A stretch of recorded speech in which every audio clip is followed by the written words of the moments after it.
Nerds.rat. Bienvenidos a la guía falopa del espacio-tiempo.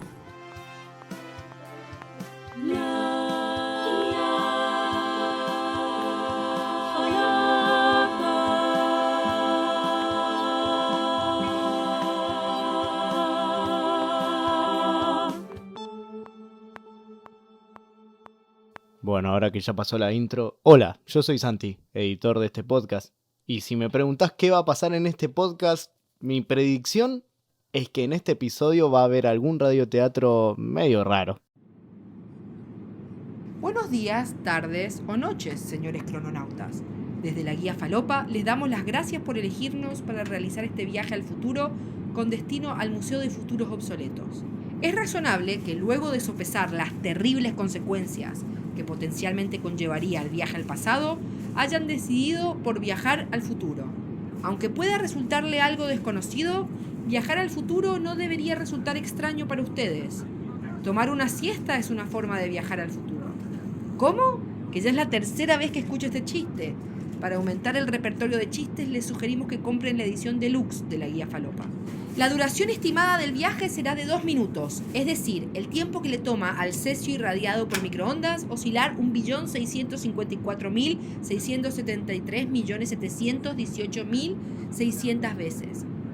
Por motivos de seguridad, les recordamos que una vez termine la visita por el museo, tenga cuidado con lo que hace en cualquier punto del tiempo que podría considerarse su futuro, ya que luego de viajar hacia adelante en el tiempo, estos puntos pueden ser parte de su pasado o presente, por lo que las posibilidades de matar al abuelo de alguien importante se multiplican exponencialmente. Le rogamos que se asegure de que en el momento de partir esté en buenos términos con sus electrodomésticos y todo lo que sea más complejo que una calculadora, es decir, desde un test de embarazo a su computadora personal. No querrá que los descendientes de sus múltiples celulares tomen venganza por las numerosas veces en las que dejó caer a sus ancestros por pura torpeza o descuido. Le recordamos que llevar tecnología del futuro de nuevo al pasado está absolutamente prohibido. Ya estamos teniendo problemas en darle instrucciones a una inteligencia artificial para que escriba un soneto sobre gatitos. No necesitamos aprender a hacer cosas más complejas. Tenemos ciertas recomendaciones que hacer una vez llegue el futuro. Recomendamos no viajar más lejos porque la Tierra podría estar destruida o abandonada. No se queje de la cantidad de géneros que pueda llegar a encontrar o no encontrar en el futuro. Tampoco muestre indignación ante nuevas formas de racismo, discriminación y explotación. Le advertimos que mostrar enojo si no se oprime algo como usted considera que debe ser oprimido y o discriminado es de mala educación en casi cualquier tiempo. Gracias por su atención y feliz viaje.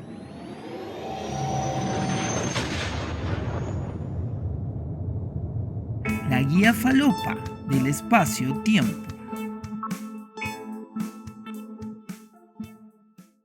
Hola a todos, cualquiera que sea la hora de tu reloj. Este es otro episodio de la guía falopa del espacio-tiempo. Y estoy acá con Mariano. ¿Cómo andás, Mariano? Hola, Paul. Estoy re contento porque vengo del futuro y sé que este capítulo nos salió muy bien. Espectacular. Así se dice. Así me gusta. Bueno, hoy lo que vamos a trabajar, lo que vamos a analizar el día de hoy es el futuro, los viajes al futuro y básicamente todo el imaginario relacionado con el futuro en la ciencia ficción y las historias que básicamente se basan en mostrarnos cómo sería el futuro, cómo imaginan sus autores que el futuro se vería o sería de diferentes razones, de diferentes formas, ¿no? Siempre siempre me resulta importante aclarar algo que vamos a abordar con más profundidad en el futuro, justamente, que es que no es lo mismo decir literatura de ciencia ficción que decir literatura que habla sobre el futuro, es como muy diferente. No toda la ciencia ficción trata del futuro. Tenemos diferentes cosas que ya hemos abordado en otros programas, ucronías, por ejemplo. Incluso hay ciencia ficción que no necesita inventarse ningún aparato para hacer ciencia ficción. Hay como una idea de que la ciencia ficción es imaginar el futuro, que siempre para la gente, para quienes estudiamos la ciencia ficción, por ahí nos resulta un poco limitante y a veces tenés que dar explicaciones, como decir, bueno, si ciertos avances científicos ya estaban en algún libro de Julio Verne, no es porque Julio Verne haya sido como un profeta, sino que nada, la ciencia ficción, una de las cosas que hace es trabajar con especulación, con imaginar mundos posibles que a veces, bueno, se pueden parecer mucho a lo que efectivamente termina sucediendo después, o muchas veces la misma ciencia o tecnología se basa en la ciencia ficción para hacer realidad algunas cosas, pero no, la ciencia ficción no se limita a imaginar el futuro, abarca un montón de cosas y hoy nos vamos a concentrar. Queremos centrarnos en los viajes al futuro, pero digamos que la mayor parte de las veces que alguien viaja al futuro en alguna ficción es para quedarse o para visitarlo como una cuestión turística, ¿no? De ver cómo es el futuro. Lo central es ver la representación del futuro más que el viaje en sí mismo. Sí, y justamente, ya que estamos entrando en el tema y ensuciándonos las manos, contame, ¿cuál es el origen de la idea del futuro, del imaginario del futuro? Bueno, sobre imaginar el futuro, digamos que eso siempre de cierta manera en la historia sucedió, esta idea de que se podía saber averiguar sobre el futuro. Hablamos en otro episodio acerca de las diferentes concepciones del tiempo. Creo que la concepción más cristiana, si se quiere, occidental, de esto el futuro como orientado a un objetivo, tiene más que ver, está más presente en esas concepciones esta idea de poder avanzar hacia el futuro y ver cómo es, porque esta concepción lineal del tiempo en el cual hay un futuro bien claro, ahí se da más esta idea, pero igual en otras concepciones, digamos, en todas las concepciones del tiempo se juega con esta idea o se tuvo la idea que se podía predecir el futuro, poder saber por lo menos cosas quizás más pequeñas, más personales, pero que podés adivinar qué va a pasar. Entonces la adivinación siempre existió y la idea del destino, la idea de que hay algo que nos espera, existió, algo que puede llegar a pasar. Sucedió incluso cuando las culturas antiguas iban viendo cómo funcionaba el universo, iban descubriendo que se podían predecir cosas, incluso científicamente, ¿no? Podés llegar a predecir un eclipse, podés llegar a saber qué cosas van a pasar. Entonces, bueno, una de las primeras muestras de esto de predecir el futuro sería la adivinación, que siempre en todas las culturas antiguas, ya sea orientales o occidentales, se pensó que habían personas que tenían capacidades sobrenaturales para comunicarse con los dioses y acceder a alguna información acerca del futuro, que serían los oráculos. Según las diferentes culturas tomaban diferentes nombres, pero venían a ser los oráculos. Y hay otra figura que es parecida a la del oráculo, pero que es más vinculada a las religiones y más particularmente a la religión cristiana o a religiones de esa raíz, que es el profeta, ¿sí? El profeta es una figura parecida a la del oráculo, pero es más macro, o sea, lo que predice tiene una incidencia más universal, mientras que por ahí el oráculo era un poco más personal. Y durante mucho tiempo ha estado separado, esos dos conceptos han estado separados, o sea, no se consideraban como lo mismo, aunque en la antigüedad ¿Qué dos conceptos son los que han estado separados? Oráculo y profeta. Y profeta. Sí, es como algo diferente. Los dos papeles. Claro, esos dos papeles. El oráculo te dice que te vas a acostar con tu vieja, el profeta te dice que se va a acabar el mundo. Claro, esa es la diferencia. Esa es exactamente la diferencia. Platón y Cicerón decían que era lo mismo, Y últimamente, a principios del siglo XXI, como que se está hablando como que es lo mismo, pero históricamente siempre se consideraban cosas distintas. Em, entonces, bueno, se trabajaron como cosas distintas. A colación de esto, en relación con esto, quiero traer un comentario que nos hizo un oyente hace ya bastante tiempo cuando sacamos uno de los primeros episodios, pero que siempre me gustó y quería como mencionarlo, que es Javier Gallo, es el oyente, que nos dejó este comentario que dice: los antiguos griegos, a falta de viajes en el tiempo, tenían oráculos que les batían el futuro. Y lo que uno intentase para impedir una tragedia resultaría justamente en la causa de la desgracia que se quería evitar. Tragedia griega. Y eso pasaba en la serie El Garante, cuando Esbaraglia viajaba al pasado para evitar una masacre ocurrida en 1986 y justamente la causaba. Y esto tiene que ver con lo de las paradojas que estuvimos hablando, esto de querer viajar al pasado para evitar que suceda algo y al final causarlo. Pero también es interesante porque tiene que ver con esto de que en la antigüedad no estaba lo del viaje en el tiempo de esa forma, pero ese tropo de que no puedes evitar el pasado era, en la antigüedad, no puedes evitar tu destino, ¿no? Entonces tratabas de evitar tu destino y al final lo terminabas causando. Quería agregar que uno de los ejemplos más conocidos de eso es justamente Edipo Rey, que más temprano hizo un chiste al respecto, que bueno, Edipo le vaticina, entre otras cosas, que famoso, que va a matar a su padre y se va a casar con su madre, se hace todo lo posible para evitarlo y al final, sin saberlo, hace exactamente esto. Sí, alerta de spoiler, pero en realidad ahí empieza la trama de Edipo Rey. Claro. Es como, ¿qué pasa con eso? Que es la tragedia, para mí, es la tragedia griega más importante que hay. Sí, Edipo totalmente. Rey. Y es eso, y ni siquiera los dioses podían escapar o romper este tabú de modificar el tiempo. En las historias más modernas que estuvimos hablando, el tabú es como modificar el pasado, ¿no? Y creo que antes el tabú era oponerse a tu destino, tratar de modificar tu destino, como que el destino ya estaba fijado y bueno, no podías evitarlo, tarde o temprano ibas a terminar en lo que estabas destinado. Y hay millones de historias sobre básicamente eso.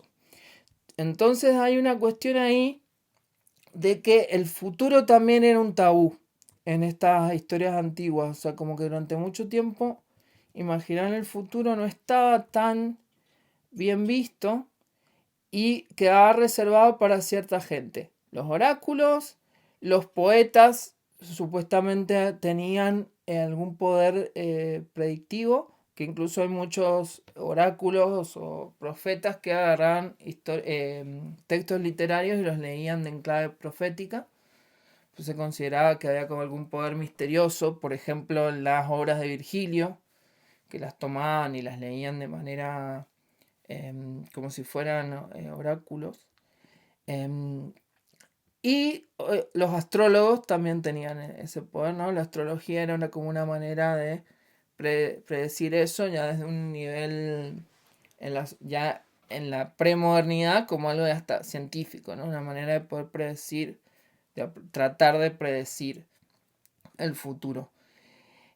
Y también dentro de la retórica, una parte de la retórica, digamos, que sería el arte de hablar correctamente, de poder convencer, que desarrollaron los griegos.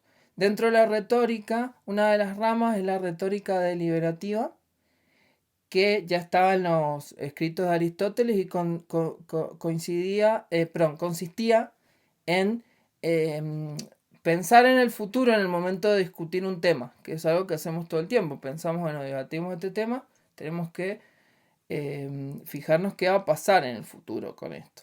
Entonces, el futuro estaba... O sea, sería como adelantarnos a lo que el otro nos va a decir para poder cagarlo.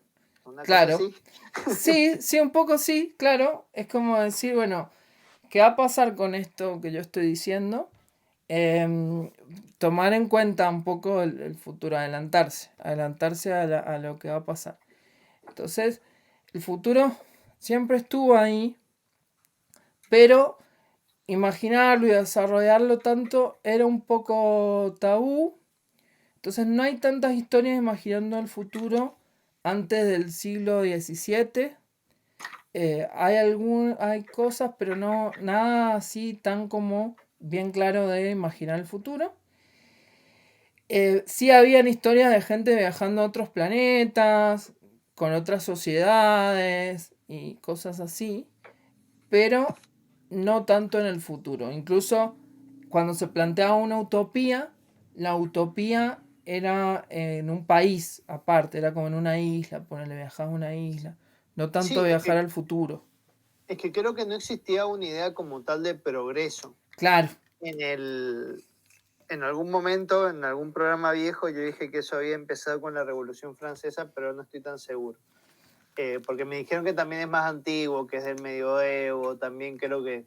se va O sea, la formando. idea se va formando, yo creo que se va formando la idea, pero es eso, no existía tanto, no estaba tan en el imaginario colectivo la idea de un progreso, de que, bueno, en un Sí, futuro íbamos a estar mejor por un avance tecnológico o sí, porque todo iba a decantar, que de todas maneras siempre ha sido la idea de progreso, siempre ha sido una idea muy, muy positiva, que se cae un poco con el tema de la bomba atómica.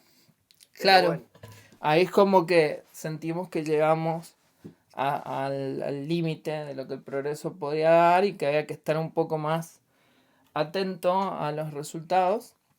Pero, digamos, esa visión que se está cuestionando mucho acerca del avance científico y demás, terminó y está llevando a terrenos muy complicados en la humanidad y se va construyendo a lo largo de los años y eso en las historias que imaginan el futuro lo vas viendo.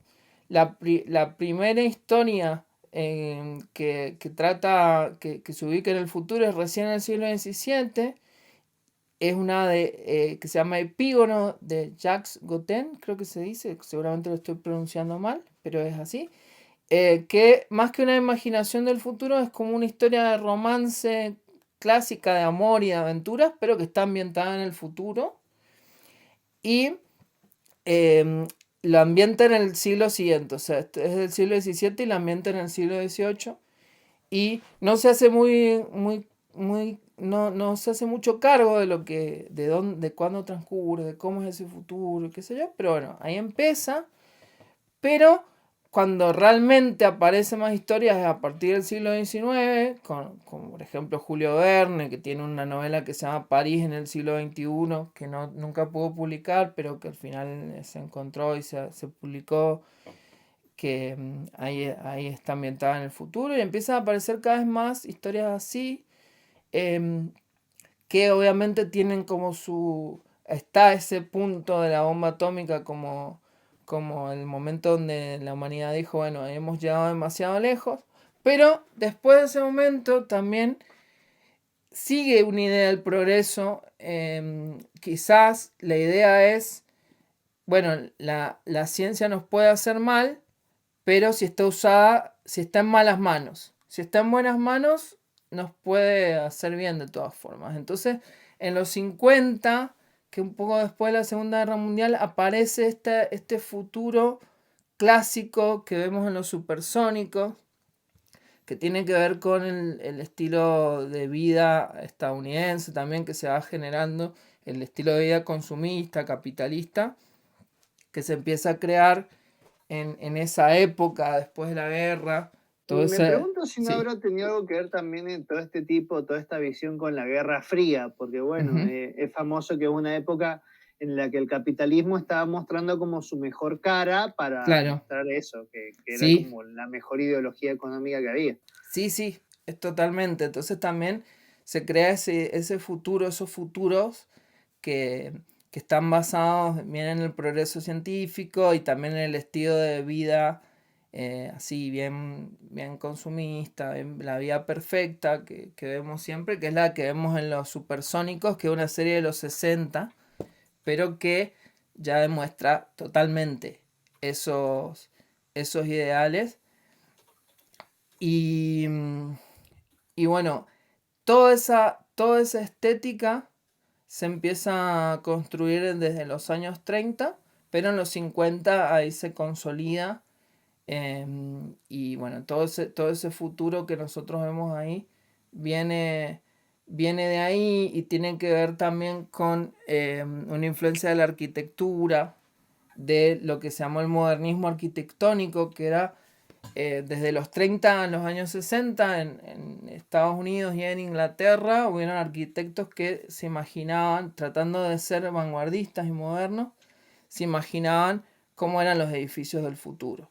Entonces, un poco los portadistas de la ciencia ficción, de las revistas de esa época, tomaban en referencia estas arquitecturas modernistas o otras corrientes quizás anteriores como que era el Art Deco y demás, para crear ese imaginario de futuro, esa estética que es súper reconocible de futuro, que después se va, desde el principio ya era como minimalista, era como una cuestión, composiciones geométricas, asimétricas, la decoración mínima de las cosas, en lo que era el modernismo. Después el Art Deco sí tiene decoración, pero lo del Art Deco es un poco más moderno. Después cuando miramos al pasado le metemos Art Deco porque nos recuerda al pasado, pero originalmente era más minimalista y con el tiempo se va volviendo cada vez más vacío todo lo que tiene que ver con imaginar el futuro, y medio que nos terminan quedando como dos estéticas de futuro, aunque obviamente que hay muchas más, pero hay como dos contrapuestas que son o el futuro súper vacío, súper como Apple, ¿no? Todo blanco, Un impoluto. futuro donde todo es un iPhone. Claro, el digamos. futuro de iPhone. Claro, todo es como un iPhone, todo súper vacío, que es el futuro por ahí más cercano a lo que pensamos ahora del futuro, sobre todo en base a eso, pero bueno, que existe desde hace muchísimo, ese futuro bien pelado, que ya Borges lo imaginaba en su cuento Utopía de un hombre que está cansado, lo que describe en el futuro, un tipo que viaja al futuro, es básicamente eso, como que no hay, es todo impoluto, la gente habla latín, como un futuro que hasta remite al pasado. Eso sí es algo re de Borges. ¿Por Sí. qué? Y todavía no entiendo por qué se imaginó un futuro en el que. Para mí ese detalle lo puso porque quería nada más, porque le gustaban esas lenguas. Entonces, para mí lo hizo hablar latín porque le gustaba. No encuentro otra forma. Es un futuro conservador, pero al mismo tiempo es como muy avanzado. Sí, hay un montón de cosas que se pueden hablar de ese cuento, pero bueno, lo podemos dejar para otro momento. Pero bueno, por un lado tenés ese futuro súper impoluto y por el otro lado en las antípodas tenés el cyberpunk que empieza en los 80, que se imagina este futuro trayero, este futuro totalmente abarrotado, lleno de basura, Anuncios por todos lados, luces Claro. de neón. Claro, es atractivo, pero al mismo tiempo es como muy decadente. Y esas son creo que las dos visiones bien grandes de futuro que van a abarcar casi todo y que nos hacen pensar que no existen otras maneras de imaginar el futuro.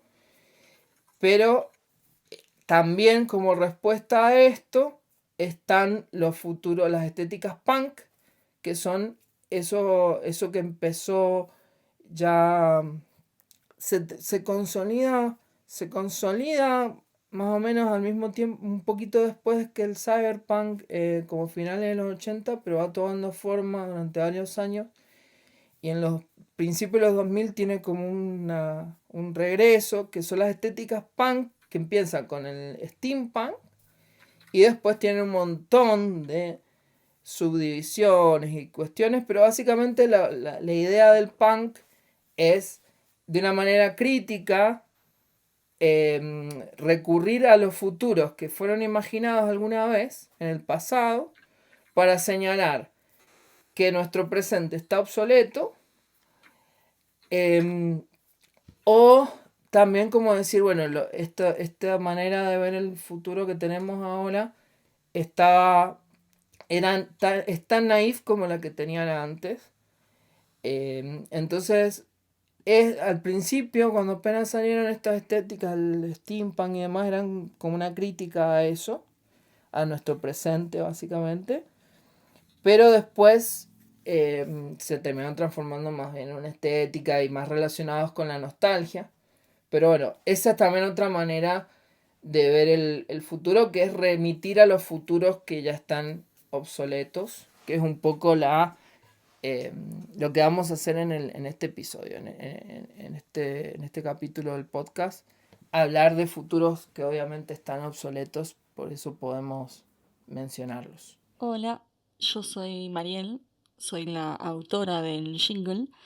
Y si me preguntas qué va a pasar en este episodio, yo creo que van a volver a repetir ese chiste de que para viajar al futuro lo que hay que hacer es dormirse una siesta. Estoy segura. Bienvenidos al Museo de Futuros Obsoletos. Este es el único museo en el hiperespacio destinado a recolectar partes de aquellos futuros que no fueron y nunca podrán ser. Les pedimos que no fumen cerca de las exposiciones. Hay futuros altamente volátiles. Recuerden que el término el hoy puede ser racista, prefiera posburgués de baja estatura y en vez de Morlock use homoproletario. No alimenten a los robots y hablen en voz baja. Recuerden que aquí descansan los sueños y las expectativas de nuestros antepasados. No querríamos que se despierten y se enteren de que han fracasado. A continuación se encontrarán con la sala de utopías y distopías.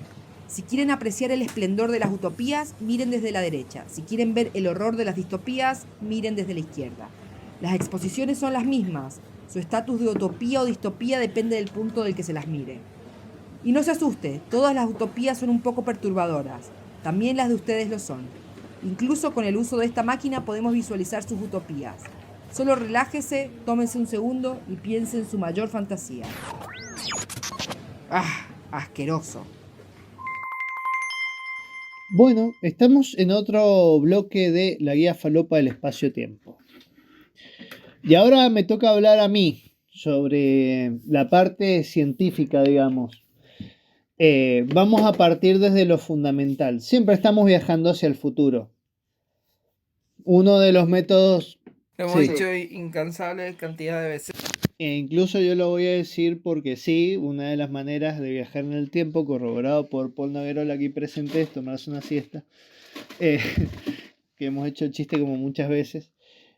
Bueno, lo que pasa es que siempre es difícil saber en qué línea del tiempo uno hace el chiste, ¿no?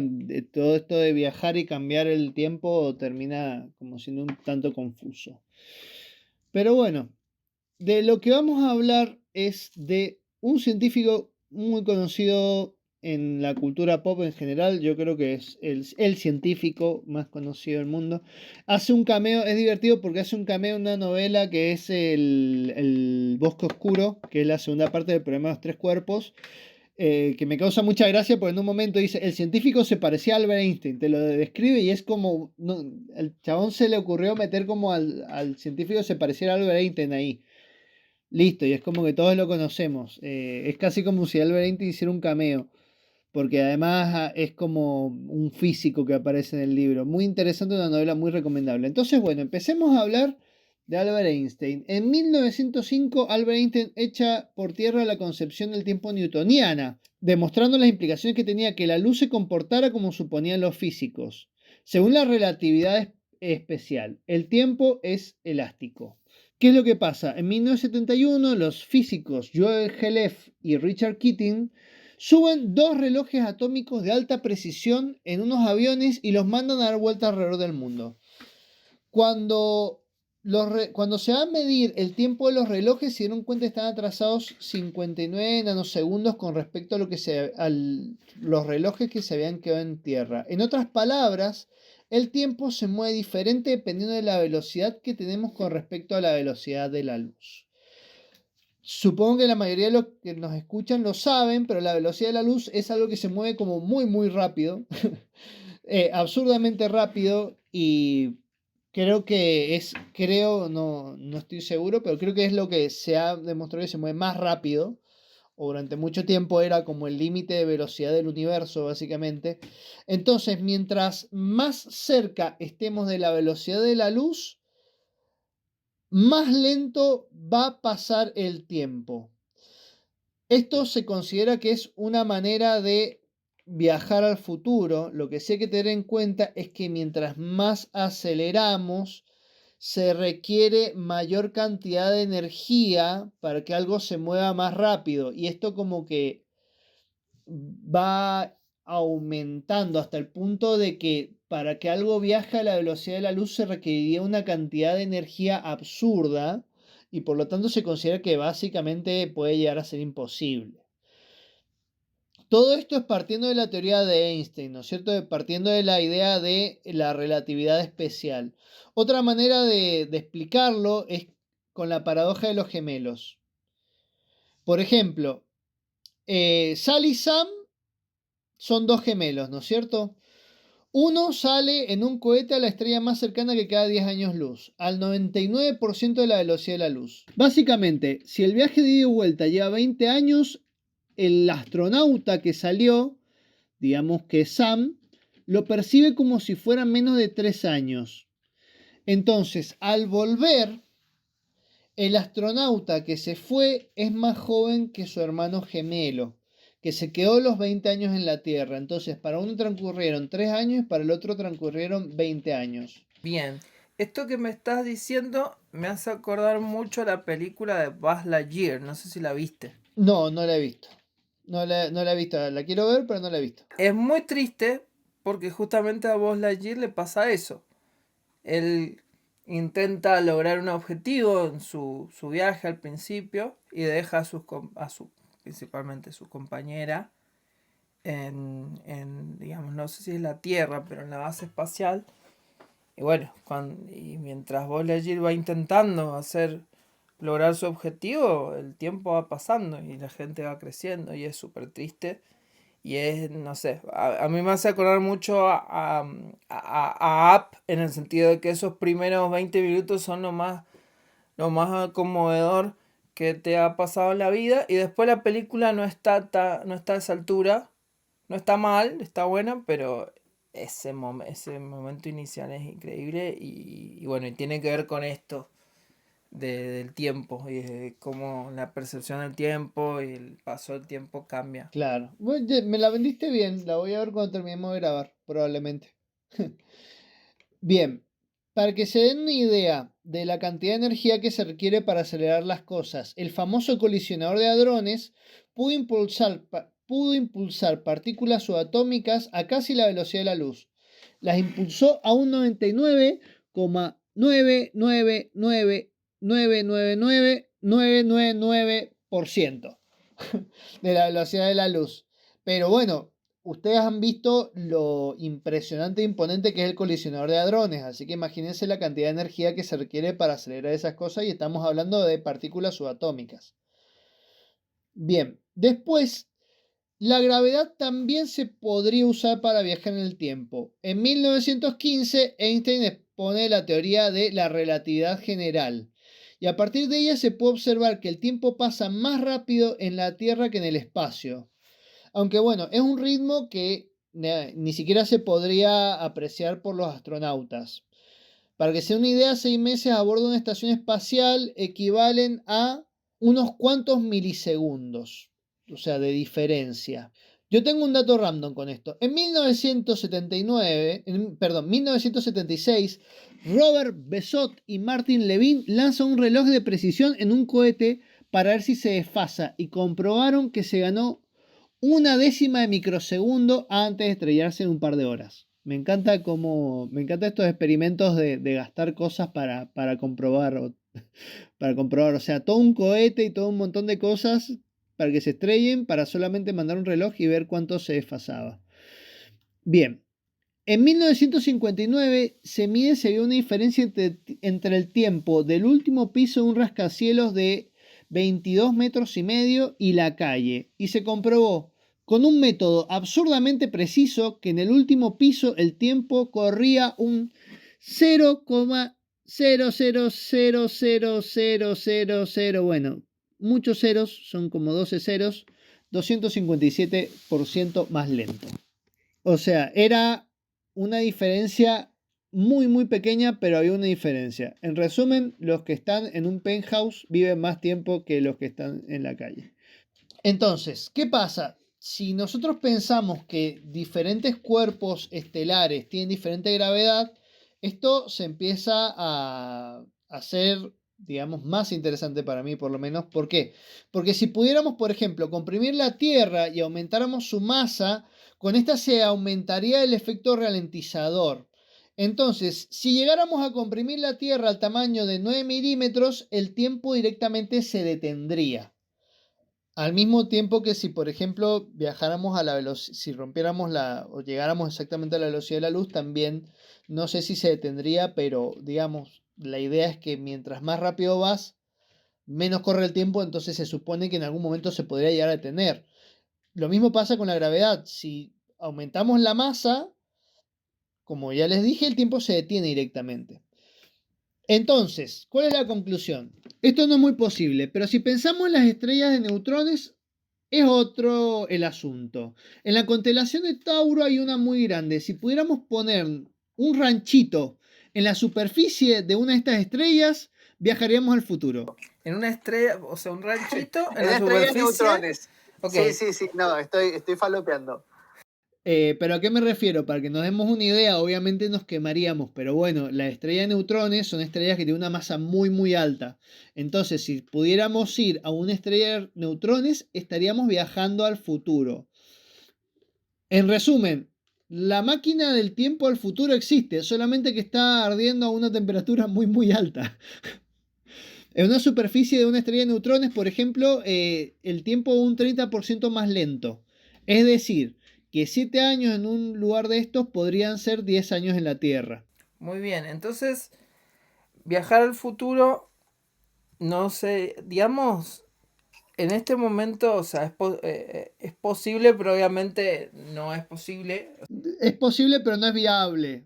Digamos. Pero hace pensar que quizás en algún momento, en algún futuro, digamos, pueda llegar a ser, porque sabemos cómo se podría hacer, nada más que no lo podemos lograr, no está permitido, no lo soportaríamos, pero quizá en algún momento cambien esas circunstancias y se pueda, es como el viaje más probable, ¿no? Sí, es como bastante interesante porque nos hace pensar en que viajar a otros lugares podría ser más posible, porque si el tiempo transcurre más lento a medida que viajas más rápido, y también nos hace pensar que si pudiéramos de alguna manera modificar ciertas variables, también podríamos viajar al futuro. Es muy interesante porque muchas veces hemos hablado de que el viaje al pasado parece imposible, pero el viaje al futuro, al contrario del viaje al pasado, parece muy posible. Lo único que, digamos, las aplicaciones de esto también son, como suele ocurrir con las cosas posibles, son mucho más mundanas, son mucho más, o sea, existe una manera en la que nos proyectemos, pero no son tan espectaculares como nada, ir y matar a nuestro abuelo. Claro, no, pero podría suceder porque siempre está esta frase, creo que era de Stephen Hawking, que decía, si se pudiera viajar en el tiempo, ¿por qué no están esos viajeros del futuro entre nosotros? Pero podrían haber viajes, o sea, si a partir de un punto se descubre el viaje en el tiempo, a partir de ese punto en adelante podrían empezar a aparecer los viajeros desde el... Del pasado. Claro, como que a partir de cierto punto sí existe. No lo veo tan poco posible. Incluso puede hasta que no sea la gran cosa en un momento. Es como, nada, viajar. Es como si pudieras meterte en un freezer y abrir y salir y estás en el futuro. No sé incluso En- cuánta gente quisiera hacerlo, digamos. En la novela esta que yo nombré más temprano, en el Bosque Oscuro, que es la segunda, lo vuelvo a decir por la segunda de la trilogía de los tres cuerpos, em, hay una especie de viaje al futuro que tiene que ver con la criogenia. Es, lamento si sintieron que les spoileé, pero es un spoiler mínimo. Es como un aparato que hay en algún momento. Hay un aparato que tiene que ver, hay una teoría, se desarrolla una teoría con respecto a eso de la criogenia. Y por lo tanto, bueno, eso, se plantea la idea de que se podría llegar a viajar al futuro. Claro, la criogenia, explicamos, es esta idea de que te podés congelar para viajar al futuro y que supuestamente habría hecho Walt Disney, por ejemplo. Sí. Eh, Hay un montón de leyendas sobre eso. Dicen que estaba guardado, pero Se congeló hace un montón de tiempo. que la empresa que lo tenía descongelado, o sea, lo tenían congelado muerto igual, claro. pero que lo tenían congelado y nada, que en algún momento la empresa quebró y que hubo el Disney ahí descongelado. Sí, vayas a ver. Es el mismo viaje al futuro que hay en Futurama. Claro. Frey viaja a Futurama justamente porque se queda congelado y en algún momento se pensó, bueno, creo que es algo que le gusta mucho a Matt Groening, esa idea de la criogenia, porque también aparece en en otro capítulo de Los Simpsons, de Jasper, ¿no? El viejo que también se congela. Cree que Sí. está congelado, que ha viajado al futuro. Sí, le debe gustar la idea. Pero bueno, también eso sería otra forma de viajar al futuro que es gracioso porque no es tan divertido como comprimir la Tierra a tamaños absurdos, pero tendría al fin y al cabo tendría las mismas aplicaciones. O sea, si podríamos llegar a manipular alguna de estas variables para viajar al futuro, sería casi lo mismo que si nos congeláramos, básicamente. Y bueno, y otra cosa que creo que es importante mencionar ahora que hemos hablado de todas las visiones de futuro que han existido en la ciencia ficción, en diferentes expresiones artísticas, lo que siempre se habla, lo que muchas veces se llega a la conclusión cuando hablamos de los futuros, es que el avance científico es mucho más fácil de prevenir y de imaginar y de predecir, ¿no? Que el avance social. Y eso es algo que una vez escuché hace poco que lo puso Tomás Balmaceda, el Capitán Intriga, @Capitán Intriga, que es un filósofo, podcaster muy conocido, que él hablaba justamente de eso, de que cuando hablamos de inteligencia artificial o de diferentes avances que están viniendo, vos podés predecir lo que pueden llegar a hacer esas máquinas, pero no podés predecir cómo va a actuar el humano frente a eso.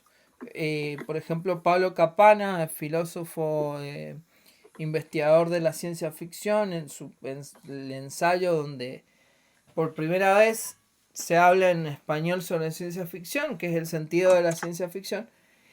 Ahí menciona una de las primeras novelas de ciencia ficción que se llama Ralph 124C 41 más, en la cual aparece un personaje que le habla a una mina y está fumándose un puro mientras le va explicando los grandes avances científicos y nunca se imaginan, dentro de su imaginario futuro, nunca se imagina el autor de esta historia que la mina podía fumar. O sea, es como existen los grandes avances, la tecnología avanzadísima, pero la mujer no fuma.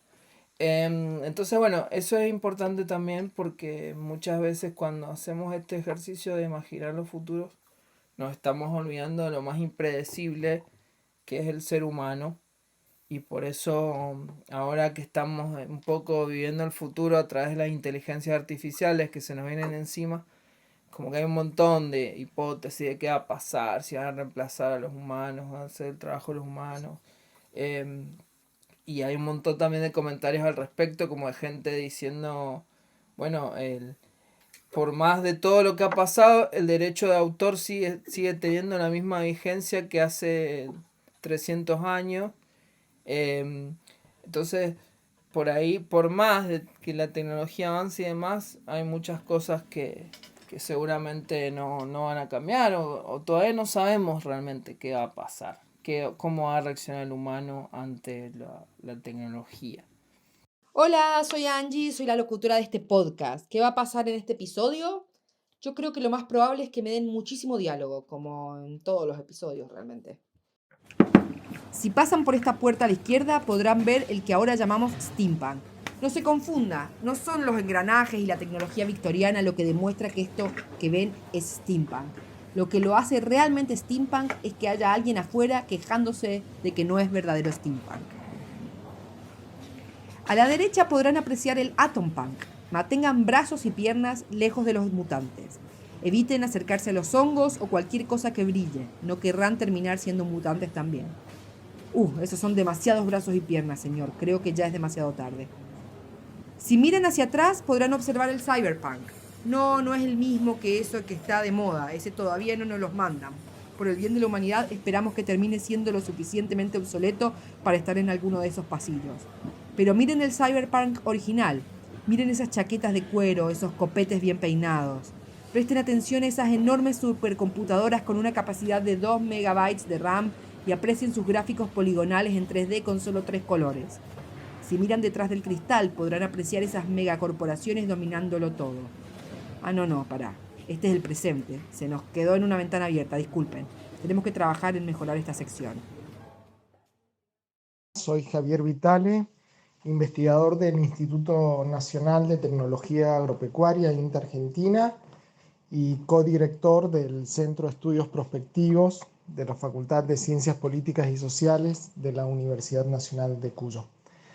Yo me dedico a la investigación de estudios de futuro, en particular de la prospectiva en el campo agroalimentario y territorial. Los estudios de futuro son un campo disciplinario, un área de conocimiento dentro de las ciencias sociales que nos permiten aproximarnos al futuro a partir de comprender los cambios, las dinámicas, las transformaciones que se vienen ocurriendo en el pasado, en el presente y que podrían ocurrir. Básicamente tiene la intencionalidad de incidir estratégicamente en el futuro, tiene diversos campos de aplicación, algunos de los que mencioné: territorial, agroalimentario, sectorial, organizacional, educativo. Es muy diverso porque el futuro es una preocupación inherente al ser humano y por lo tanto toda expresión cultural humana es susceptible de ser abordada desde los estudios de futuro. La prospectiva es la aproximación francesa dentro de los estudios de futuro. Surgió en la década del 50 del siglo pasado a través de Gaston Berger, que fue un filósofo francés que la definió como una ciencia para comprender el futuro e incidir en él. Y en ese marco la prospectiva cuenta con una caja de herramientas, de métodos y técnicas que nos permiten en las diversas fases del proceso prospectivo ir aplicando, organizando, estructurando esa reflexión acerca del futuro. Y ahí es en donde nos vinculamos a la ciencia ficción y al diseño especulativo como una aproximación metodológica que, sustentada en la creatividad, en la imaginación, nos permite explorar futuros posibles y preferibles de mediano y largo plazo. Y por lo tanto, la ciencia ficción como género literario, como rama de la producción escrita es fundamental para estimular ese pensamiento y poder pensar contraintuitivamente futuros posibles, alternativos, que estén cargados de deseos, anhelos, pero también de los temores que tenemos por esta hoja en blanco que es el futuro. Bueno, acá tenemos la suerte de tener ahora con nosotros a Laura Ponce. No sé, Laura, si te querés presentar. Bueno, muchas gracias.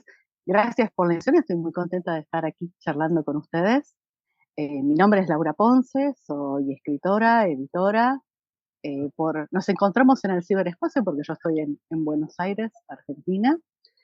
Y bueno, charlemos sobre el futuro y la ciencia ficción. Me parece genial. Y sí, siempre me parece muy oportuno grabar un podcast de ciencia ficción así, utilizando la tecnología, digamos.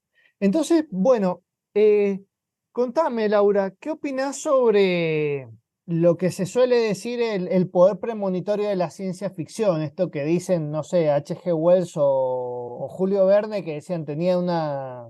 ¿Sí, Paul? No, sí, que Sí. sabemos que esa pregunta suele ser muy molesta cuando uno trabaja ciencia ficción y La empezamos estamos con haciendo a esa. propósito. La Está estamos bien, haciendo a está perfecto. propósito, La, sabiendo que la, es molesta y para que... la Porque... enfrento, la enfrento. Listo. ¿Sabes qué? Empecemos con esa. Claro, es que Eh, justamente eso es lo que pasa. La gente se suele imaginar que hay como una cuestión de la ciencia ficción con esto de intentar predecir el futuro, ¿no? vamos por partes. Yo no creo que el valor de la ciencia ficción o de la literatura de anticipación, mucho menos la ficción especulativa, esté en si se cumple lo que predijo, entre comillas. No creo que su valor radique ahí. Lo que me parece es que es, como ya dijo Pablo Capana, una literatura de advertencia. O sea, en muchos casos lo que pretende es advertirnos que si seguimos por este camino con estas mismas decisiones, vamos a llegar eventualmente a tal otro lugar. Lo que hace es prospectiva. Esas advertencias, o sea, que en un momento se haya popularizado la ciencia ficción posapocalíptica o la de temor nuclear, tendría que ver con que quisiéramos evitar ese futuro. Entonces, el éxito, si el éxito es si el propósito es advertirnos, el éxito sería que no llegáramos ahí, ¿no? Que no se cumpliera, no que se cumpliera, digamos. Muy tristemente, si lo pensamos de esa manera, hemos fallado de un modo miserable. Sí, es como Totalmente. que hay muchos chistes. Me acuerdo que una vuelta en un grupo un flaco había dicho, no mi ficción, mi historia cyberpunk preferida es la realidad. Lo Sí, dijo como por el 2020 más o menos, de donde todos nos Chan, tuvimos sí. que recluir en el mundo virtual, digamos. Y se perdió la parte toda esta de la IA generativa y todo eso, ¿no? Porque entonces ahora es mucho más. No, ahora es Mucho terrible. más cyberpunk nuestra realidad en este momento. Totalmente. Yo estoy intentando rastrear, hablando de ese tema, estoy intentando rastrear un cuento que creo que era de Asimov, donde lo que pasaba era al revés. Descubrían cómo hacer las cosas sin inteligencia artificial. Empezaba con un científico que descubría cómo sacar las cuentas mentalmente, sin usar una calculadora. Qué grande. No me acuerdo del cuento, no me acuerdo. Entonces, bueno, estabas hablando de esto de esta propiedad predictiva, entonces quizás el valor de la ciencia ficción, además de la advertencia, lo podemos encontrar quizás en imaginar, en la posibilidad de poder imaginar estos futuros, ¿no? Y poder Sí, plantear. yo creo que antes de hablar, no sé, del propósito de la ciencia ficción, yo pienso que en términos de Spinoza podríamos decir que hay una potencia. La ciencia ficción tiene una potencia. Esa potencia, que puede derivar en múltiples formas de agenciamiento, podemos decirlo, entre otras cosas, entre otras propiedades maravillosas, está esta de crear otros mundos y de servirnos como mesa de trabajo, como espacio en el que se pueden trabajar y poner a prueba ideas, teorías, mundos posibles, líneas de fuga. Hoy en día es imprescindible pensar en líneas de fuga. Hoy en día en que el mundo está tan consolidado, por lo menos el mundo en el que vivimos nosotros está tan consolidado como único mundo posible, como nos es tan difícil imaginar un futuro que sea otra cosa, nos es tan difícil imaginar otras opciones, ahí es donde la ciencia ficción juega un rol preponderante, con esas posibilidades de banco de prueba, de imaginar otros mundos y de proponer líneas de fuga. Sí, creo que las líneas de fuga son muy importantes y a mí me parece también personalmente que es un poco difícil decir cuál es el propósito de la ciencia ficción porque, bueno, no dejamos de hablar de producciones artísticas Total. y hablar de producciones artísticas es como un tanto complejo encontrarle, digamos, una utilidad puntual, más allá de que, bueno, es esto, lo que se suele dar en la escuela secundaria es esto de que el arte tiene la función, lo que se llama la función poética, entonces que en realidad es el mensaje por el Sí. mensaje mismo, pero sí está bueno eso de las líneas de fuga de la ciencia ficción. Es interesante porque la ciencia ficción puede tanto enfrentarnos con nuestra realidad como puede ayudarnos a escapar a realidades diferentes. Yo lo que creo que en relación con esto que decías como de los propósitos o las posibilidades de la ciencia ficción y esta definición como de forma artística, también lo podemos pensar. Eso es lo que diferencia a la ciencia ficción de otros géneros narrativos. La podemos pensar como estudio filosófico, como ejercicio filosófico. Entonces sí tiene otra pata ahí de que no es por el arte mismo, o lo bello por lo bello, como definiría Rubén Darío. Ujú.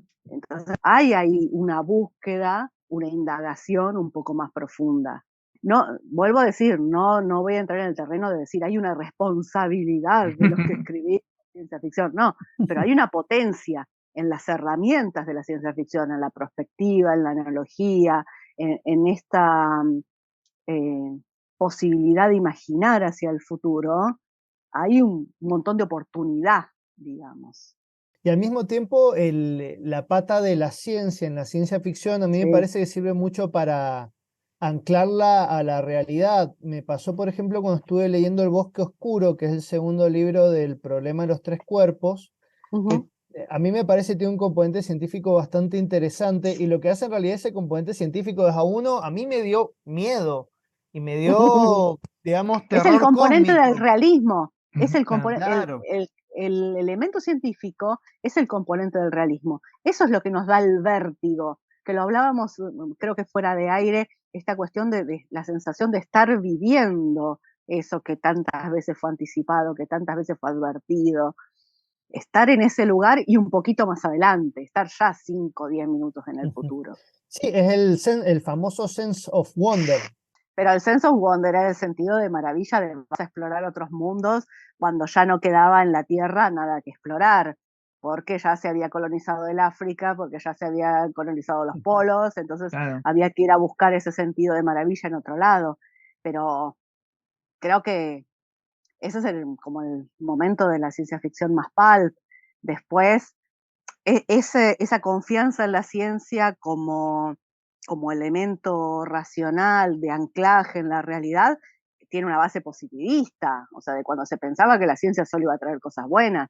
Ahora somos muy Claro. críticos también respecto a eso. Y también creo que estamos bastante alejados de esa idea de la ciencia como verdad sacrosanta en la que no, esto es un axioma, es una cosa inatacable, no hay política acá, cuando ya sabemos que eso no es así. O sea, creo que Ujú. hemos perdido la inocencia en un montón de sentidos respecto a eso. Sí, totalmente. Sí, y está eso de, bueno, como estudiantes de humanidades, siempre hablamos de que la ciencia muchas veces también es otro discurso y que incluso dentro de la ciencia hay diferentes formas de encarar un tema. O sea, sin ir más lejos, Totalmente, sí. es el famoso, era el teorema de la incertidumbre, que era que el sujeto modificaba el material analizado. No me acuerdo si se Sí. llama teorema de la incertidumbre, era el teorema de la incertidumbre. Entonces, digamos, está un poco eso y lo lindo también es, bueno, hay muchos autores que exploran esa idea bueno, de de los distintos modos de abordar la ciencia, o bueno, qué es la Sí. ciencia incluso, o Mm. hasta dónde podemos llegar. Hace poco leí un cuento de Úrsula Le Guin que era muy interesante, que hablaba que empezaba con que encontraban poemas de una hormiga que había escrito una semilla. Bueno, entonces empecé a explorar todo eso de, bueno, cosas que no podemos concebir y hasta dónde Ujú. puede llegar la ciencia y enfocado en el arte, incluso en el estudio artístico. Sí, Es un cuento sí. muy Sí. interesante. Sí, y Bueno, creo que sí, sí. dale. No, justamente pensaba en Úrsula. Ay, me encanta que nos entusiasmemos y queramos hablar los tres. Sí.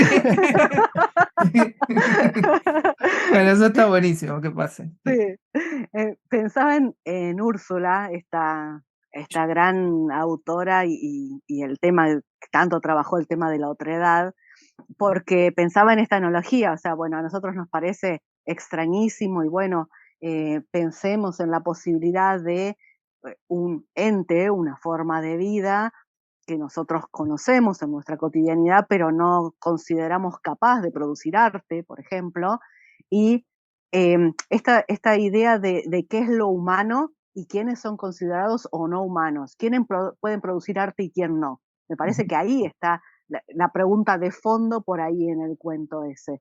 ¿A quiénes consideramos aptos y capaces de producir arte? Estábamos hablando del cuento, acá encontré el nombre, que lo tenía acá a mano, el autor de Las semillas de acacia y otros extractos del diario de Sociedad de Zoolingüistas.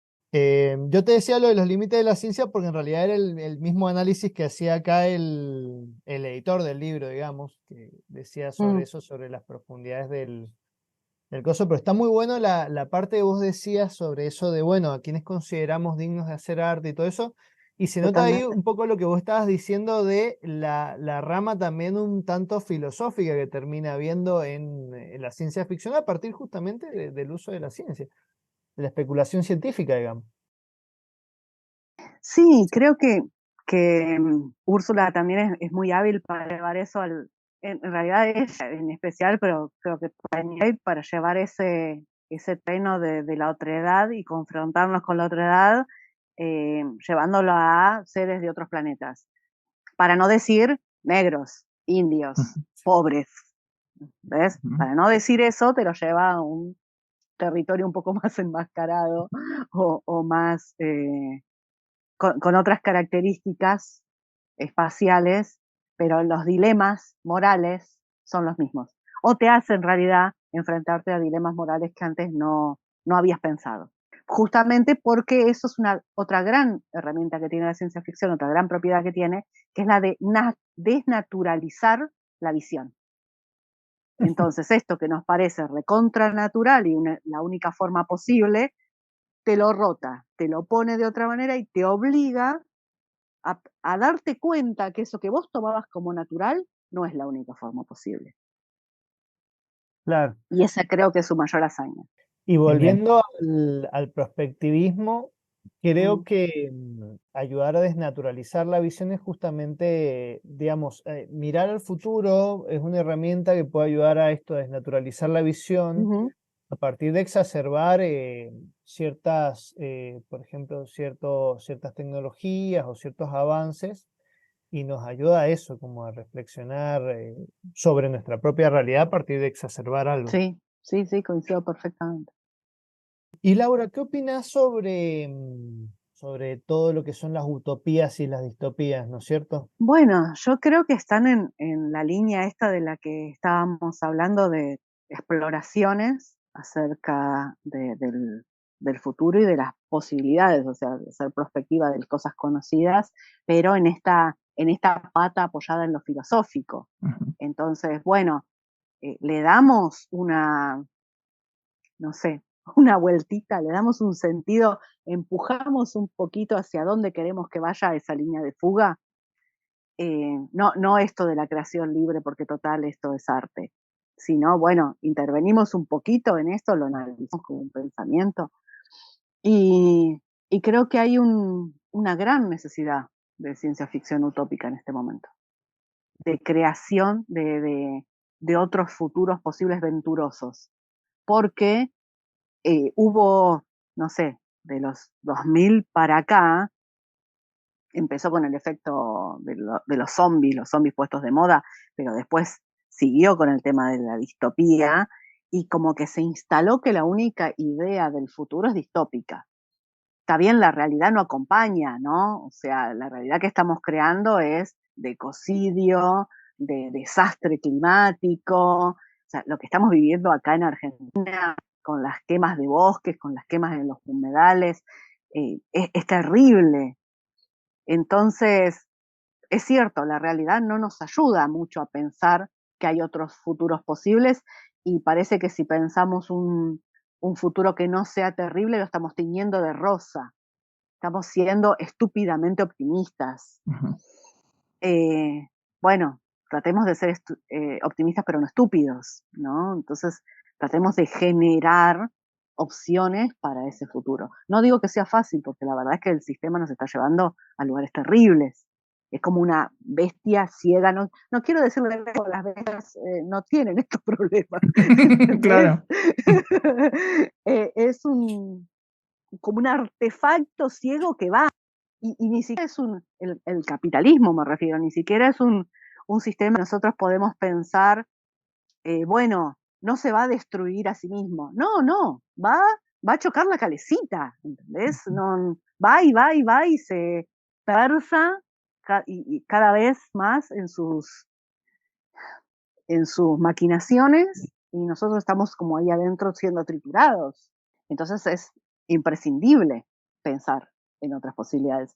Y justamente hablando de esto de las posibilidades del arte y posibilidades que quizás no pensemos, lo traje para mostrarlo, El fin de la era fármaco-pornográfica, que es ciencia ficción utópica en poesía. Es un libro de poesía de ciencia ficción utópica, que imagina no solo un fin del mundo, no se detiene a pensar en cómo va a ser ese fin del mundo, si bien se explica cómo ocurrió, sino en cómo va a ser ese reseteo, cómo puede ser ese después. Bueno, hay un fin, esto que conocemos se termina. ¿Cómo podemos hacer para que lo que venga no sea igual que esto, sea otra cosa, mejor? Entonces, a veces explorar esas posibilidades con la mayor libertad posible, no pensando que hay que atenerse a las mismas formas de siempre, quizás nos dé otros modos, otras posibilidades, otras puertas de salida para explorar. Te agradezco mucho por esta recomendación. El libro me gusta muchísimo, lo leí, lo disfruté mucho y creo que el hecho de que sea poesía también abre como un nuevo espacio a hasta un poco que habías dicho, esta idea que uno tiene con respecto a la utopía, de que por ahí uno puede caer, sobre todo si uno lo piensa de una manera más narrativa, como en una historia que generalmente las historias se construyen en base al conflicto, y partir como de nuestra idea, de nuestra concepción de lo ideal o de lo deseado, parece ingenuo a simple vista, y el género de poesía creo que funciona muy bien porque no tiene no tiene esas imposiciones, no tiene por qué tener un conflicto, no tiene por qué tener un clímax. Exacto. Permite que justamente algo que quería mencionar que vos ponés acá, que creo que es como una nueva una función de la ciencia ficción que no siempre hablamos, no es nueva, pero que además de esto de advertirnos e imaginar futuros, también es como una manera de practicar futuros, ¿no? Futuros deseados, en este Sí. caso. Y que Ponerlos a prueba, como Ujú. hace Úrsula con los desposeídos. Dice, bueno, hay estas dos sociedades, y no te pinta que la de Anarres, la luna anarquista de Anarres, es todo rosa y son todos re felices. No, hay veces que la pasan recontra mal, pero resuelven los conflictos de otra manera. Lo que hace es proponerte una alternativa y dejarte pensando en esas otras posibilidades. Está muy bueno lo que está diciendo, está muy bueno. Me gusta esto de pensar alternativas y de pensar futuros positivos, porque, o sea, es una analogía muy barata y voy a pecar de sonar como un autor de libros de autoayuda, pero si no sabemos a dónde queremos ir, no vamos a llegar a ningún lado, digamos. Tal cual, tal cual. Está lindo salir a explorar. Lo que pasa es que vivimos en un sistema que ha constreñido un montón las posibilidades, que ha reterritorializado un montón de luchas, que ha vuelto eslogans, que ha comercializado un montón de conceptos ideológicos, los ha subsumido al sistema, los ha vuelto algo que puede ser comercializado. Entonces, es difícil salir de ahí, nos va a costar, y tenemos que usar todas las opciones posibles para imaginar esa salida. Sí, o sea, hay tanto en juego que hay que hacer todo lo que podamos, incluso imaginar es como importantísimo. Pero hoy en día, imaginar otras posibilidades es un acto de resistencia, es no estar totalmente subsumidos por este sistema, habiendo perdido toda la esperanza y haber sido ganado por la empatía, porque vivimos en un estado de autoexplotación tan grande que ese momentito que nosotros le distraemos del tiempo productivo, entre comillas, para pensar en otras opciones, es un gesto de resistencia. Sí, es muy interesante. Está bueno. Y contanos, ya que estamos hablando de estas visiones positivas, nos nombraste un libro. ¿Qué otros libros nos recomendarías? Repitamos el nombre porque creo que no quedó tan claro. Estamos hablando de El fin de la era Este farmacopornográfica. Ujú. es El fin de la era farmacopornográfica. Su autora se llama Paula Irupé Salmoiraghi. Es escritora, poeta, académica, y ella, de hecho, la quiero recomendar mucho un trabajo un proyecto de investigación que lleva hace unos cuantos años, que es El camino de la heroína. O sea, otras variantes, otras formas de contar que no sean el camino del héroe. Está muy emparentado con el ensayo de Úrsula, o sea, va por ese mismo camino, quiero decir, el ensayo de Úrsula de La bolsa de la ficción. Así que lo quiero recomendar mucho, mucho, mucho. Genial. Y ya que estamos en recomendaciones, sigo con mi pregunta. ¿Qué otras, tenés algunas otras utopías que se te ocurran para recomendarnos así de las que has visto? Mirá, lo que he visto es, por ejemplo, hay un libro ahora que salió hace relativamente poco, que se llama La canción detrás de todas las cosas, que es de Gabriela Damián Mirabetes, una mexicana, que este es su primer libro de cuentos, pero ya lleva tiempo publicando. Es un libro extraordinario. Son cuentos, pero tienen un hilo cuasi de novela, y hay una exploración ahí respecto a otras formas de vincularnos con el mundo, o sea, con nuestro mundo material, el mundo que está a nuestro alrededor, y, y a partir de ahí pensar otras posibilidades. No indaga tanto el futuro, sino lo que abre son como otras posibilidades de pensar el presente para actuar a partir de ahí. Y eso me parece súper interesante. Bien, la verdad es que personalmente me parece que cerrar con lo de las utopías sería genial, pero me gustaría aprovechar para preguntarte, bueno, la cara de la otra moneda, que medio como que Sí. lo estamos hablando fuera del aire, sobre las distopías, sobre esta ciencia ficción prospectiva que intenta advertirnos sobre el futuro. ¿Qué opinas de las distopías? Mira, a veces en los relatos utópicos hay una distopía, es la semilla de una distopía, ¿sí? Porque bueno, este sistema es maravilloso hasta que se rompe, ¿sí? Es lo que vemos en Mundo Feliz, o sea, los que viven dentro de la ciudad, dentro de esa estructura con soma, sobre todo si sos un alfa, sos re feliz ahí adentro y para vos es una utopía. Claro, el salvaje vive afuera en la reservación, entonces para él no es tan utópico el asunto, ¿entendés?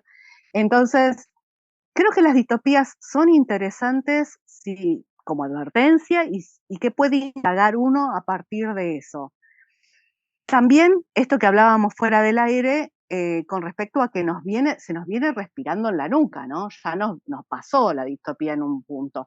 El próximo libro que voy a publicar con mi editorial, que ya la idea era publicarlo, presentarlo ahora en la feria, pero distopía de corrida cambiaria en Argentina, entonces no, esa distopía que estamos viviendo ahora, entonces no va a salir ahora, pero es la novela 8 grados centígrados de Juan Cimeran, que él escribió hace 10 años, y narra nuestro estado de cosas de sequía prácticamente al dedillo. Es una Argentina, bueno, todo un mundo, ¿no? En el que ha aumentado la temperatura justamente 8 grados centígrados, muchas partes del territorio argentino se han convertido en desérticas, la única agua potable que queda es la de los acuíferos, lo único que se cultiva en suelo argentino es soja, el único alimento, digamos, que está disponible para la mayor parte de la población es soja, texturizada con distintos sabores, con distintas cosas, pero es soja, y la proteína se produce en criaderos, que son como estos criaderos de cerdos chinos que ahora están trayendo tremendos problemas en todos los lugares donde se han instalado, hoy en la actualidad, él lo imaginó hace 10 años, y en estos criaderos se produce industrialmente un animal híbrido que se llama chig, que es mezcla de pollo y cerdo, chicken y pig. Entonces es un chig. Y se cría en estos establecimientos gigantescos en gran secreto industrial. O sea, nadie ha visto un chig, nadie sabe cómo es. Pero la proteína animal son de estos animales. Es Y un poco como estamos ahí de vivir ahí, ¿entendés? Sí. A 5 minutos de vivir ahí. O sea, ahora en Yucatán, los criaderos de cerdos gigantescos para China, porque ni siquiera es carne que se va a consumir en el territorio, están contaminando zonas de un modo terrible. Y, o sea, nos dejan los desperdicios y la carne se la llevan ellos. O sea, son productos para exportar, o sea, es extractivismo. Vivimos ahí. Y acá en Argentina el año pasado estaba todo el debate de que se iban a venir a instalar estos criaderos. Esta novela fue escrita hace 10 años. Entonces pensemos cómo la distopía se nos está cumpliendo. Y eso que parecía hace 10 años lejísimo, una locura, nosotros hemos vivido este verano en Argentina temperaturas récords, sequías récord. Sí, sí, es preocupante, me causa gracia todo lo que contaste. O sea, por un lado me preocupan un montón de cosas de las que dijiste, por eso es medio raro abrir con me causa gracia, pero Estamos merced a los encuentros, diría Spinoza. Pero no, terrible, es verdad que es terrible todo eso y bueno, tenemos que leer, yo creo que como estamos hablando, tenemos que leer las distopías como eso, como bueno, ver qué camino estamos siguiendo, qué es lo que estamos haciendo mal, que suene como una especie de alarma cuando reconocemos ciertas cosas. También hay muchos chistes en internet en los que se habla mucho de esta cuestión del cyberpunk que se ha puesto de moda y también se ha cumplido un poco con la inteligencia artificial, internet Yo y creo todo que eso ese es un riesgo muy grande de cuando se ponen de moda estas cosas y nos bombardean y hay 800 películas de zombies y 800 películas de distopía como La carretera de McCorman, ¿entendés? Y todo es así, se naturaliza la idea de que es el único futuro posible. Y junto con esa naturalización viene la resignación, porque ¿qué vas a hacer si es el único que viene? Es muy peligroso eso. Sin duda, Sí, ahí sí. está la otra parte también de que se Me- propaguen solamente un tipo de futuros, ¿no? Tal cual, sí. Por eso la necesidad de otros mundos posibles. Sí, de otros mundos posibles y otros relatos también, porque, bueno, cual, se habla sí. mucho, que también tiene que ver con el tema, por ejemplo, la serie esta de animación de ciencia ficción cómica, Ricky Morty, que tiene un Sí. mensaje muy nihilista, que se puso muy de moda en una época, y es como, bueno, sí, está bien el nihilismo, pero también necesitamos otro tipo de relatos, y no solamente pensar que, mirá, somos re inteligentes porque, nada, sabemos que todo está horrible. Porque no creemos en nada. Somos re Claro. inteligentes porque no creemos en nada. Los tontos creen. Bueno, tampoco digo que abracemos cualquier causa, ¿no? Sobre todo por esto que decía antes. Mucho ha sido reterritorializado, mucho ha sido subsumido por el sistema. Se vuelven eslogans, se vuelven cosas que están de moda, se vuelve tu cara en una remera, cuando era, vamos a prender fuego. Buenísimo, Laura. Creo que nos has dado muchísimas cosas que pensar y está muy bueno. Me gusta que cerremos con este mensaje de, bueno, de la necesidad de, hablando de prospectivismo, de la necesidad de pensar otros futuros posibles y de encontrarle también, bueno, una cara brillante a esta idea de que, bueno, de que el futuro no tiene que necesariamente ser algo que nos angustie, que es algo que por ahí siempre hago el chiste que a los millennials les cuesta mucho eso, lo del futuro, que siempre ansiedad, es como... Sí. Mucha ansiedad. Estás hablando de gente que no puede hablar por teléfono, que le da ansiedad hablar por teléfono. Así que escúchame, es gente que está en una situación complicada. Eso también nos ha hecho el sistema, nos infantiliza en el peor de los sentidos y fragilidad, ¿ves? Fragilidad también en el peor de los sentidos. Sí, sí, porque además nos da la comodidad, porque nos da ansiedad hablar por teléfono, pero nada, no hace falta ya hablar por teléfono, porque con el Tal pedido cual. ya... Porque siempre hay alguien más que podemos explotar. Bueno. Es muy complicado esto que cada frase final que podemos llegar a hacer es la anterior. ¡Pum para arriba!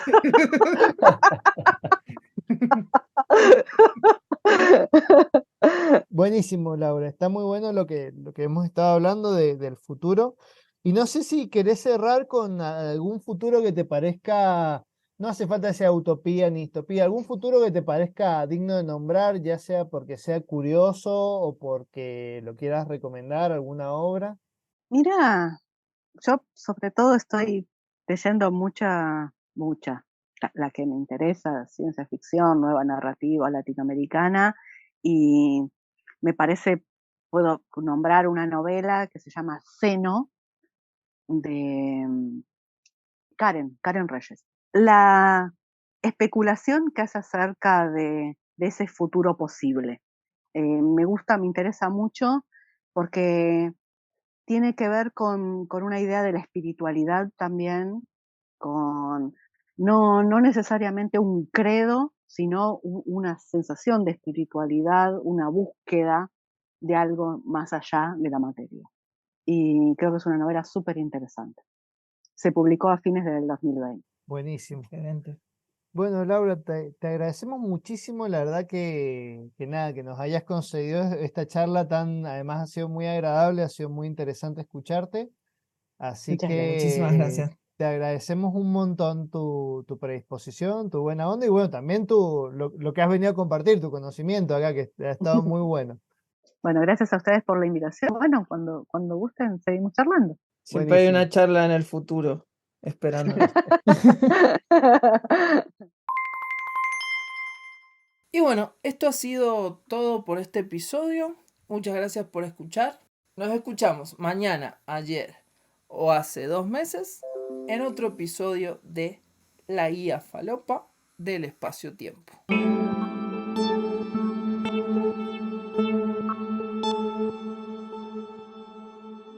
La Guía Falopa del Espacio-Tiempo es una producción de Nerds.ral. La producción es de Pono Derón y Mariano Rosales. La locución es de Angélica Jiménez. La edición Santiago Pereira. La música es de Pono Derón. El jingle es de Mariel Guillamón y la foto de portada de Paula Maneiro. Si te gusta lo que escuchaste, ponenos like, 5 estrellas y seguinos en Instagram como @la guía falopa del espacio-tiempo, todo junto, y en Twitter como @la guía falopa. ¿Sabes qué? Yo creo que este episodio debería tener una escena postcréditos. No, segurísimo. Va a tener una escena post créditos. Seguro.